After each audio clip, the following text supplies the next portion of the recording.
মাছের মালাইকারি বানাবো। তা মালাইকারি বানানোর জন্য উপকরণ কী কী দিয়ে করছি তোমরা পুরোটাই দেখবে। তা এটা পুরোটাই বাঙাল বাড়ির রান্না। তো কথায় আছে বাঙাল চিংড়ি মাছ খাওয়ার কাঙাল। যাই হোক, আমার শ্বশুরবাড়িতে যেমন রান্না হয় আমি তেমনই করে দেখাচ্ছি।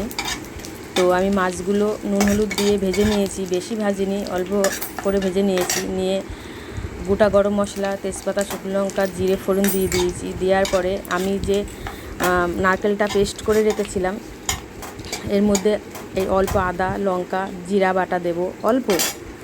তারপরে যে আমি নারকেলটা বেটে রেখেছিলাম, মিহি করে সুন্দর করে বেটে রেখেছি, সেই নারকেল বাটাটাও দিয়ে দেবো। দিয়ে সুন্দর করে মশলাটা কষাবো। মশলা কষানোর পরে সুন্দর করে যে নারকেলের দুধটা বার করে রেখেছিলাম, উষ্ণ গরম জলে নারকেলের দুধ আমি বার করে রেখেছি, সেই দুধটা আমি দিয়ে দেবো। দিয়ে দেওয়ার পরে ঝোলটা ফুটে ওঠার পরে আমি মাছগুলো ভেজে রেখেছি, সেই গলদা চিংড়ি মাছগুলো দিয়ে দেবো।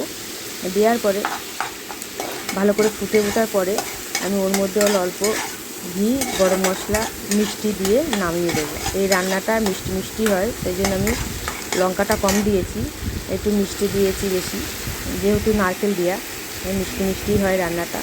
খেতে খুব সুন্দর হয়, অসাধারণ হয় খেতে, দারুণ লাগে খেতে। বাচ্চারা খুব সুন্দর খায় এই রান্নাটা, যেহেতু এর মধ্যে লঙ্কাটা একটু কম দেওয়া থাকে, মিষ্টি মিষ্টি হয়। দেখুন কি সুন্দর রান্নাটা হয়েছে, কালারটাও সুন্দর এসছে, কত সুন্দর হয়েছে দেখুন রান্নাটা।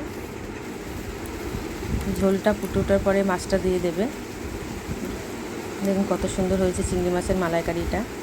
আমি এর মধ্যে কোনো পেঁয়াজ রসুন টসুন দিই না, আমরা পেঁয়াজ রসুন সব কিছুতে দেওয়া পছন্দ করি না। দেখুন কত সুন্দর হয়েছে মালাইকারিটা।